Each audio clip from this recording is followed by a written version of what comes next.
তোমরা যারা এখনো ফ্যামিলি শুরু করো নাই, যুবকদেরকে বলছি, তাদের জন্য এই অংশটুকু বেশি বেনিফিশিয়াল হবে ইনশাআল্লাহ। তোমাদের জন্য পথ চলাটা তুলনামূলক সহজ তাদের চাইতে যারা অলরেডি ফ্যামিলি ঢুকে গেছেন এবং বিপদেও পড়ে গেছেন।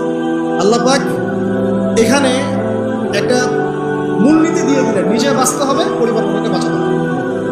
আর আমি আগেই বললাম, পরিবার বাঁচলে সমাজ বাঁচবে, সমাজ বাঁচলে রাষ্ট্র বাঁচবে। আসেন প্রথমে আমরা দেখি যে কোরআন কি বলছে।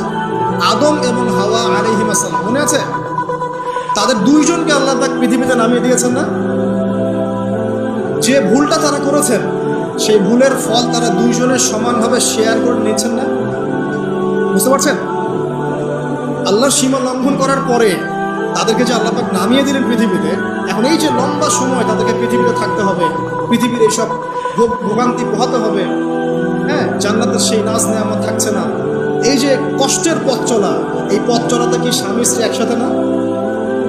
এভাবে যদি পরিবারের স্বামী এবং স্ত্রীরা তাদের জীবনের উদ্দেশ্যটা ফিক্স করতে পারে এবং সমস্ত বাধা বিপত্তিকে হাসি মুখে একসাথে ডিঙাতে পারে, পরিবারে শান্তি আছে।